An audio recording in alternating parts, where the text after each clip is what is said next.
बातमी आहे अर्थात नीट प्रकरणाची। महाराष्ट्रातनं शुभम खैरनारला अटक झाली आणि त्यानंतर महाराष्ट्रातनं त्याचे मोठे धागेदोरे समोर येत आहेत। पुणे, नगर आणि लातूरमधून सुद्धा काही नावं समोर आली आणि त्यानंतर पोलीस कसून तपास करतायत। तर MIM नगरसेवक मतीन पटेलनं निदा खानला ज्या घरात लपवलं होतं ते घर अनधिकृत असल्याचं उघड झालं आणि पालिकेनं कागदपत्र सादर करायला 3 दिवसांचा अवधी दिला।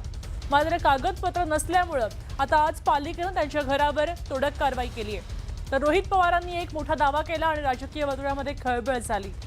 पटेल, तटकरे आणि इतर 22 आमदार आता भाजपमधनं लढणार असं त्यांचं म्हणणं आहे आणि यात शिंदेंच्याही काही नेत्यांचा समावेश आहे असा गौप्यस्फोटच रोहित पवारांनी केलाय।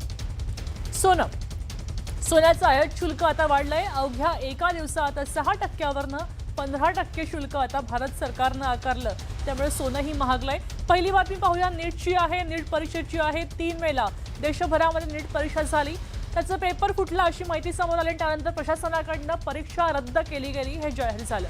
राजस्थानमध्ये पेपर फुटीची तक्रार दाखल झाली हे कळलं आणि त्यानंतर संपूर्ण देशभरामध्ये गहजब उडाला। पण वैद्यकीय महाविद्यालय प्रवेश प्रक्रियेसंदर्भात देशात सगळ्यात मोठी परीक्षा आता नीटच्या पेपर फुटीचं महाराष्ट्र कनेक्शन आता उघड झालंय।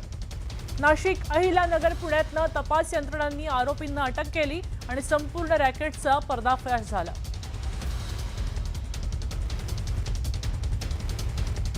नीट परीक्षेचं महाराष्ट्र कनेक्शन आता उघड झालं आणि त्यानंतर अटक सत्र सुरू झालं, खळबळ झाली। सगळ्यात आधी आपण नजर टाकूया की आज महाराष्ट्रामध्ये नेमकं काय काय घडलंय। आपण पाहतोय की महाराष्ट्रामध्ये नाशिकमधून सुरुवात झाली। नाशिकमध्ये शुभम खैरनार याला अटक केली। अहिल्यानगरच्या धनंजय लोखंडे हा ताब्यात आहे। त्याचबरोबर पुण्यातनं मनीषा वाघमारे या ताब्यात घेतलेल्या आहेत। तर लातूरमधला कोचिंग सेंटरचा जो होता तो सुद्धा संशयित आहे, त्यालाही ताब्यात घेतलं जातंय असं कळतंय। संशयित तो आहे सध्या। तर नीट पेपर फुटी प्रकरणी काल नाशिकमधनं शुभम खैरनार याला CBIनं अटक केली। त्याच्या चौकशीमधनं पेपर फुटी रॅकेटचा पर्दाफाश झाला। अहिल्यानगरमधनं धनंजय लोखंडेला पोलिसांनी ताब्यात घेतलं आणि त्याच्याकडनं शुभम खैरनारनं 10 लाख रुपयात प्रश्नपत्रिका विकत घेतल्या, पुढे 15 लाखात विकली आणि शुभमच्या चौकशीमध्ये पुण्यातल्या मनीषा वाघमारेंचं नाव समोर आलं आणि मग पोलिसांनी तिलाही ताब्यात घेतलं।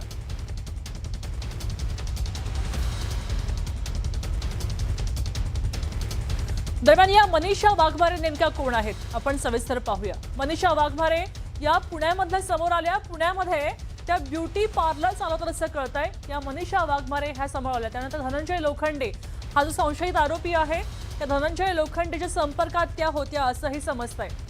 आणि त्यानंतर पेपर फुटी झाली। या पेपर फुटीमध्ये एजंट म्हणून त्यांनी काम केलं असाही संशय त्यांच्यावर घेतला जातोय। पोलिसांनी आता या प्रकरणी काय केलं, त्यांचा लॅपटॉप आणि त्यांचा मोबाईल सुद्धा जप्त केलेला आहे आणि त्याच्यामधला डेटा त्याची तपासणी सुरू आहे। त्याचबरोबर धनंजय, मनीषा यांच्यातला व्हॉट्सअप कॉल्स आणि मेसेजेस सुद्धा रेकॉर्ड झालेले आहेत आणि ते आता पोलिसांना मिळालेले आहेत। तपास करत असताना या महिलेबाबतची माहिती पुढे आली, त्या अनुषंगानं मग आम्ही तिला कात्रज परिसरातून ताब्यात घेतलेलं आहे। काय रोल आहे सरीचा, काय समोर येत आहे?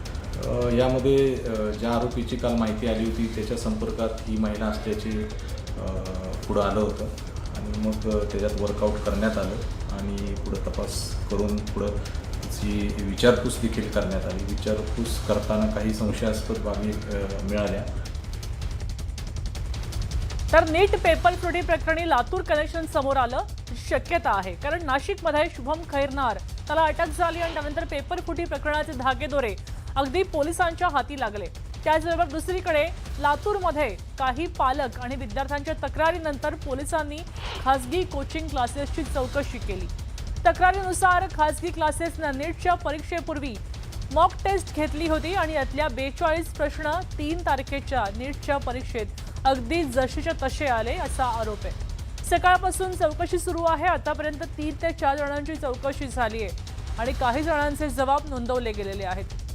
त्याचबरोबर पोलिसांनी कोचिंग क्लासेसचे CCTVचे DVR सुद्धा ताब्यात घेतले आणि तपास सुरू केलाय अशी माहिती सध्या मिळते।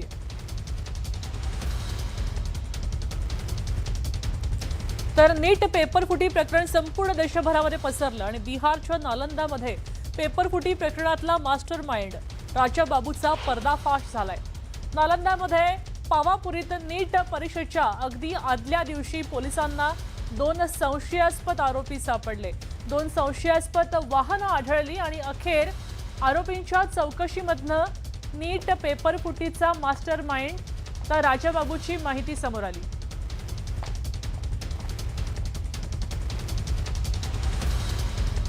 दरम्यान मास्टर माइंड राजाबाबू कोण आहे आणि त्याचा पर्दाफाश नेमका कसा झाला आपण पाहूया. तर हा जो राजाबाबू आहे त्याचा पर्दाफाश झालाय 2 मे 2026ला बिहारच्या पावापुरीतनं 2 संशयित वाहनं ताब्यात घेतली गेली आणि त्यानंतर हा राजाबाबू कोण आहे ते कळलं. MBBSचे विद्यार्थी आहेत अशी आरोपींची बतावणी त्यांनी केली. पुढे आरोपींचे मोबाईल आणि कागदपत्र त्यांचीही तपासणी झाली. मोबाईलमध्ये परीक्षेबद्दल संशयास्पद चॅट सापडलं आणि त्यानंतर पोलिसांनी पुढचा तपास सुरू केला. याचबरोबर मोबाईलमध्ये नीट परीक्षेची ओळखपत्र सुद्धा सापडली आणि मग आरोपींचे संशयास्पद ऑनलाईन व्यवहार नेमके काय काय झाले होते ह्याचा तपास सुरू आहे. चौकशीमध्ये उज्ज्वल राज उर्फ राजाबाबूचं नाव आता उघड झालेलं आहे असं कळतंय.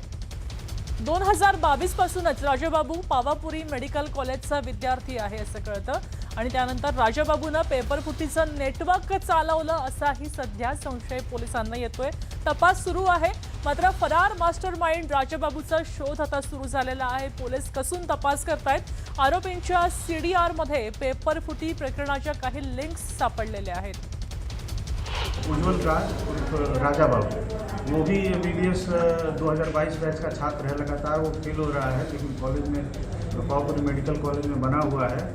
CBI जैसा लोगों से सूचना मिला है कि CBI का भी केस उस पर है और उसको पुलिस ढूंढ रही है और वही इस गैंग का मास्टरमाइंड है. उसके बारे में पता किया जा रहा है. कल छापेमारी की गई थी लेकिन वो मिला नहीं. तो अभी इन लोगों को 3 व्यक्तियों को जो पकड़े गए हैं इनको जेल भेजा जा रहा है. छत्रपती संभाजीनगरमधल्या नारेगाव या भागामध्ये पहाट उजाडली ती पालिकेच्या जेसीबीच्या आवाजानं. नारेगाव परिसरामध्ये पालिकेचे 5 जेसीबी धडकले आणि पालिकेच्या पथकानं कारवाई सुरू केली. नाशिकमध्ये TCS धर्मांतर प्रकरणातला आरोपी निदा खान हिला ज्या घरात ठेवलं होतं तिनं आश्रय जिथं घेतला होता त्या घरावर पालिकेनं कारवाई केली आहे. मोठ्या पोलीस बंदोबस्तामध्ये ही कारवाई झाली. मदीन पटेलच्या घरावर नाही तर याच भागात असलेल्या त्यांच्या संपर्क कार्यालयावर सुद्धा पालिकेनं कारवाई केली आणि या कारवाईमुळे छत्रपती संभाजीनगरमध्ये राजकीय वातावरण तापलंय. पालकमंत्री आणि शिवसेना नेते संजय शिरसाट आणि MIMचे माजी खासदार इम्तियाज जलील यांच्यामध्ये जुंपल्याचं पाहायला मिळतंय.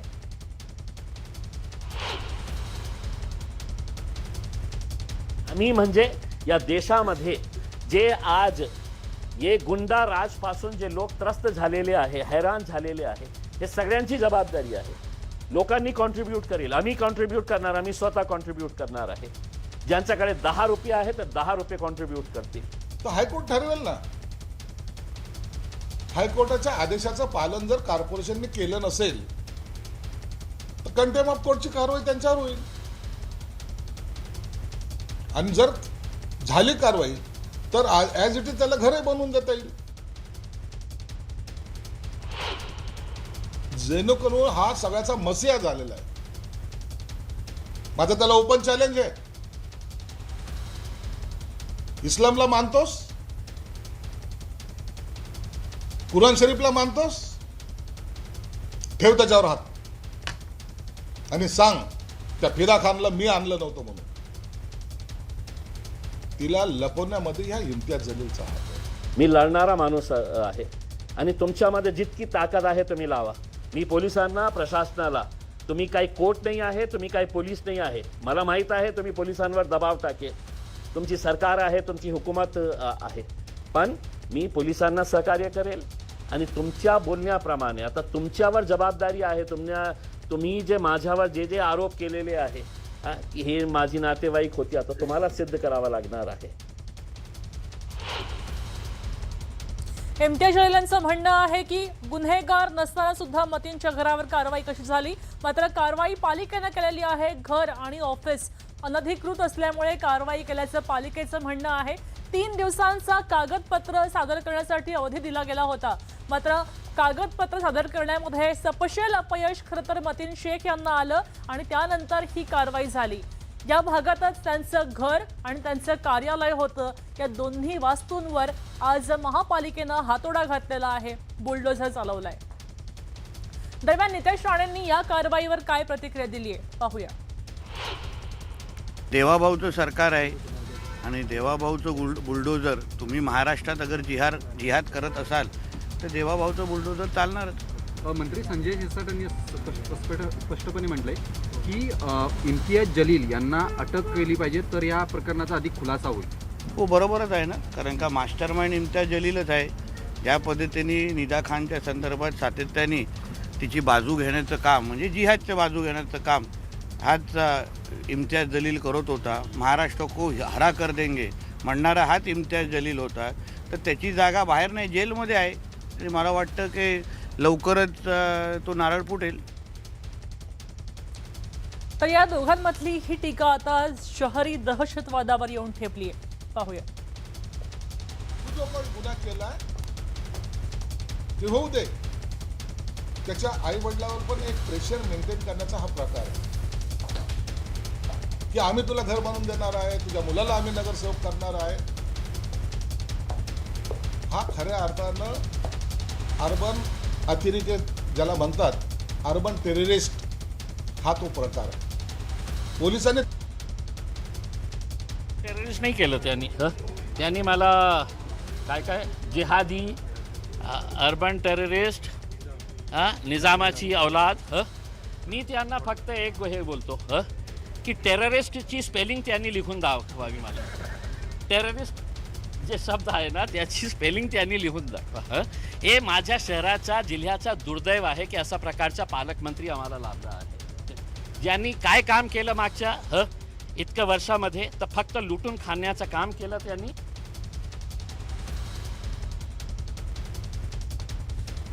तर राजकीय बातमी आहे. सुनील तटकरे आणि प्रफुल्ल पटेल 22 आमदारांना घेऊन भाजपमधनं लढणार असा दावा आता रोहित पवारांनी केलाय.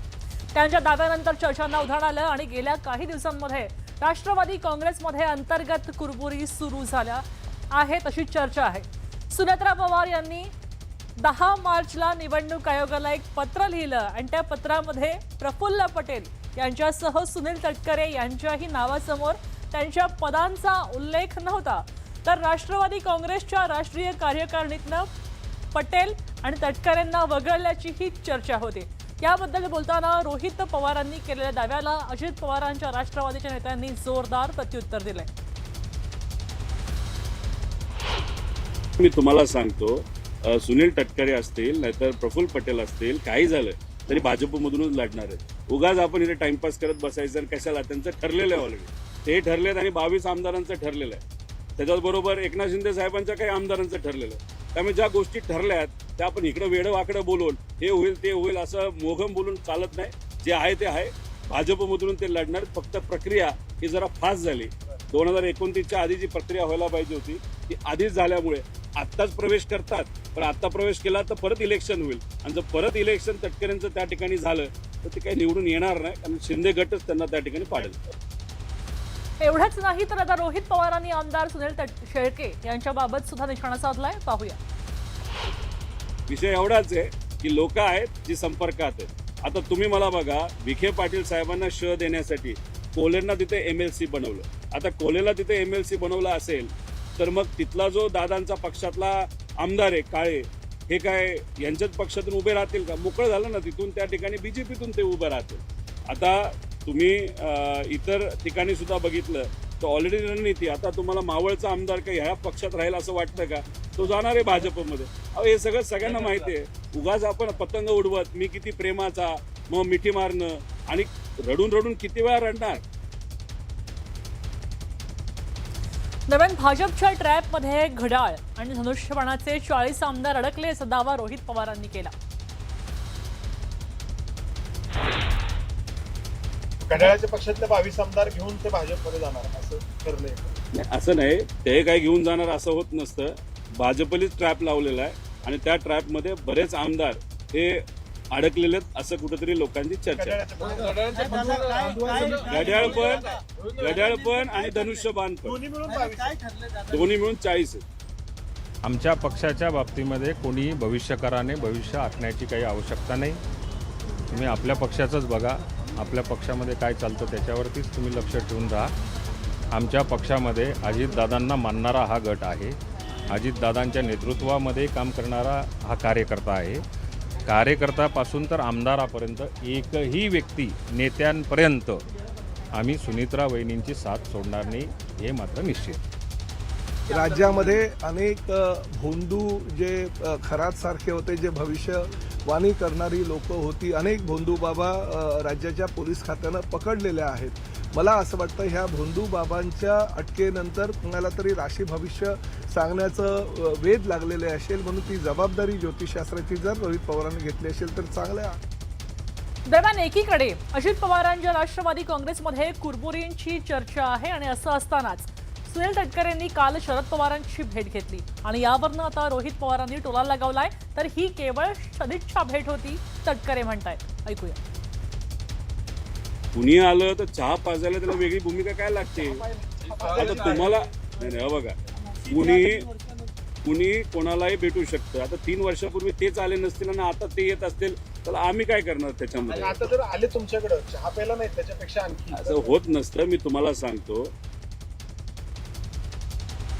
सद्यस्थितीत काय चालू असेल नसेल त्याचा काही भेटीशी, साहेबांच्या काल सदिच्छा भेटीशी दुरान्वय संबंध नाही.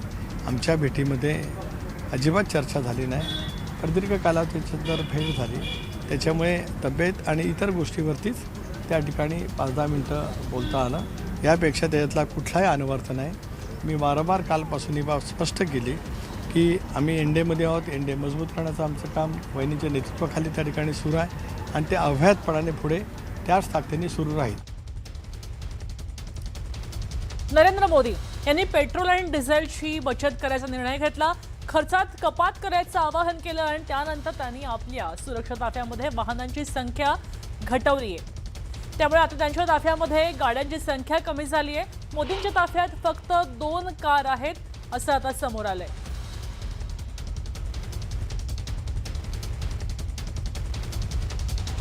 आपण पाहतोय की मोदींना आता आपल्यापासून सुरुवात केलेली आहे. त्यांच्या ताफ्यामध्ये आता केवळ 2च कार असणार आहेत. आपण ही दृश्य पाहतोय. मोदींना आता खरं तर स्वतःपासून सुरुवात केली, नागरिकांना आवाहन केलं आणि त्यानंतर आपण स्वतः त्यांनी आदर्श घालून दिलेला आहे. स्वतःच्या ताफ्यामध्ये केवळ 2 कार घेऊन मोदी आता फिरणार आहेत.